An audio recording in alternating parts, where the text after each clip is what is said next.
Was siehst du, wenn du in den Spiegel schaust? Eine sehr wichtige Frage. Und die Antwort, die du dir dann gibst, wenn du dir in den Spiegel schaust, ist vermutlich eine Lüge. Ja.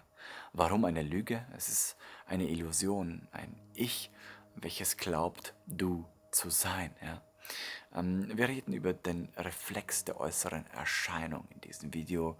Also es geht um diese Geheimnisse hinter deinem Spiegelbild, die Geheimnisse dessen, was sich offenbart, wenn du dir wirklich ganz, ganz tief in die Augen schaust und das, was du siehst, nicht mehr das siehst, was du glaubst, was du siehst, sondern dein wahres Wesen siehst und erkennst. Ja?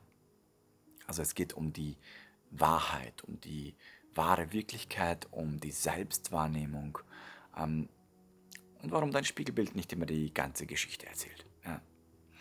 Fangen wir mit dem Video an, in dem ich dir mal ein Beispiel gebe. Ja.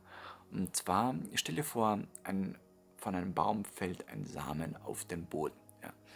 Und im Laufe der nächsten Zeit wächst aus diesem Samen ein kleiner Strauch. Aus dem Strauch wird später im Laufe der nächsten Jahre ein eigener Baum. Ja. Und jetzt bist du dieser Baum und glaubst, der Baum zu sein. Ja. Und identifizierst dich eben als dieser Baum. Ja. Das Ding ist, wenn ich dich jetzt frage, ja, also sprich, du bist gerade vorm Spiegel, siehst diesen Baum und weißt, ich bin der Baum. Ähm, wenn ich dich jetzt frage, wer warst du, bevor du dieser Baum wurdest? Ja. Wer warst du wirklich? Das ist die Frage. Du könntest jetzt sagen, ich war der Samen. Ja. Aber der Samen war ja auch irgendwann nicht da. Warst du dann der andere Baum? Oder warst du vielleicht nur ein Gedanke? Oder existierst du gar nicht? Und das ist eben das, was ich in diesem Video ein bisschen durchleuchten werde. Das Spiel der Identität. Dass du glaubst, jemand zu sein, der du in Wirklichkeit nicht bist. Und wir halten alle an diesem Ich fest, an diesem illusorischen System der Identifikation und glauben, dass was wir im Spiegelbild sehen, dass wir das sind, obwohl wir nur als Bewusstsein in diesen Körper gestiegen sind und mit diesem Fahrzeug fahren. Und während wir dort fahren, glauben wir, das Fahrzeug zu sein. Ja. Jetzt mal starten wir mal ein kleines Selbstexperiment. Und zwar möchte ich dich bitten, kurz dir ein paar Sekunden Zeit zu nehmen und dass du unten in den Kommentaren reinschreibst, wer du bist. Also schreib einfach rein, wer bist du. Das ist ein richtig wichtiges Experiment, ja, weil wir wollen ja hier in diesem Video ein bisschen dein Ego auflockern. Und deswegen ist es wichtig, dass du jetzt auch wirklich was hinschreibst. Und zwar, wer bist du? Ja. Schreib es jetzt in den Kommentaren, mach nebenbei gleich ein Like und dann sehen wir uns gleich wieder. Wir werden im Laufe des Videos dann dazu zu sprechen kommen und da ist es eben wichtig, dass du was geschrieben hast. Also wenn du es noch nicht getan hast, mach's jetzt bitte. Ja. Also schauen wir uns mal die Psychologie deines Selbstbildes an. Ja. Also unsere Wahrnehmung beruht auf unseren Überzeugungen, ja, auf unseren Ängsten und auf Hoffnungen. Dadurch wird sie verzerrt, die Wahrnehmung. Ja. Das heißt, deine Wahrheit beeinflusst alles, worum sich alles dreht. Ja. Und was das Thema Wahrheit angeht, gibt es drei verschiedene Modelle der Wahrheit. Es gibt sozusagen Rubine, das sind so, fangen wir hinten an oder fangen wir bei der besten Wahrheit an. Ähm, Das sind Diamanten, das sind so die ultimative Wahrheit, die Fakt ist, ja. Sowas wie blau ist blau, ne? Oder grün ist grün, ja. Dann gibt es die Smaragde, das sind so Halbwahrheiten, die, die nicht zwingend stimmen müssen, aber bedingt stimmen. Ja. Und dann gibt es eben diese Rubine. Ja, das sind Wahrheiten, die in der Regel nicht wahr sind, aber die du als wahr erachtest und dadurch an sie glaubst und dann für dich wahr werden. Also du wandelst sozusagen einen Rubin in einen Diamanten um. Ja.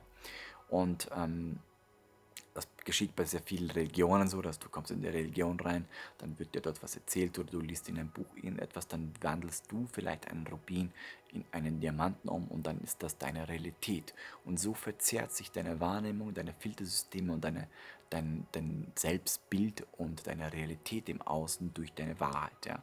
Und wenn wir geboren werden, dann ist es in der Regel auch so, dass wir von den Eltern einen Namen bekommen, dass wir anfangen, uns mit diesem Namen zu identifizieren. Das heißt, es entsteht aus Bewusstsein eine Art Trennung. Das heißt, der Ozean spaltet sich wie so eine Welle, die nach oben geht und dann sich bricht. Und dann fällt diese Welle zu Boden, trennt sich vom Ozean.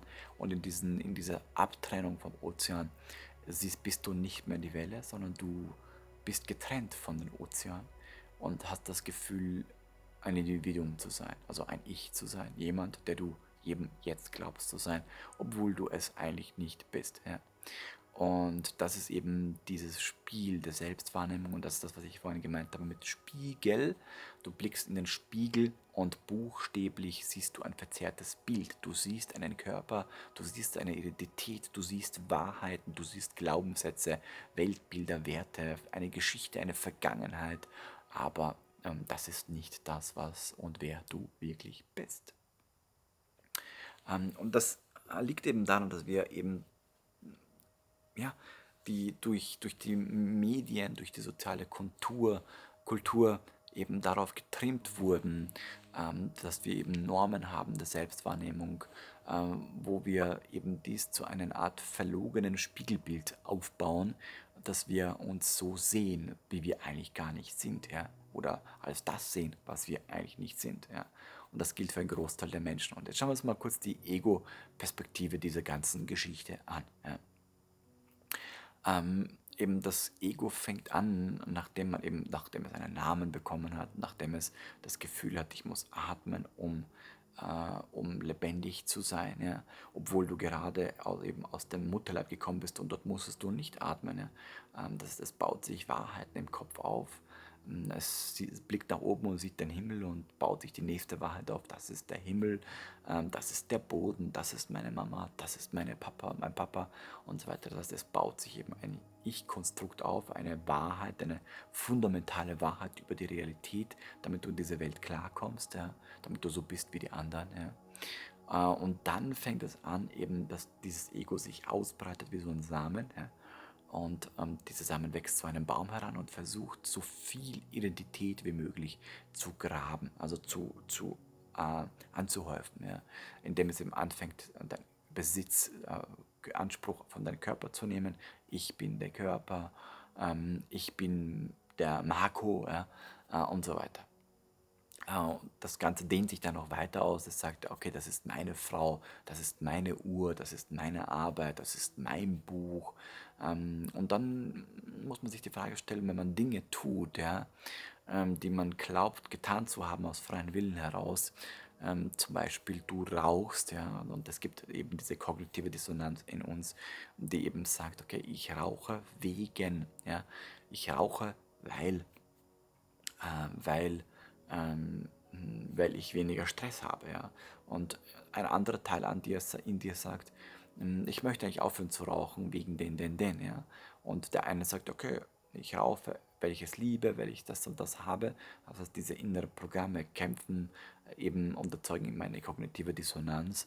Und das führt eben zu einem nicht stimmigen Gefühl, zu einer Instimmigkeit in dir, die eben komische Zustände erzeugt. Und das ist dann die Illusion der Wahrheit und die Illusion, dass du nicht der bist und das Verhalten, das du nach außen gibst oder das Denken, der du glaubst zu sein. Weil ein Großteil unserer Gedanken sind eben Gedanken unserer inneren Programme, unserer Muster und nicht das, was wir wirklich sind, wer wir wirklich sind. Ja?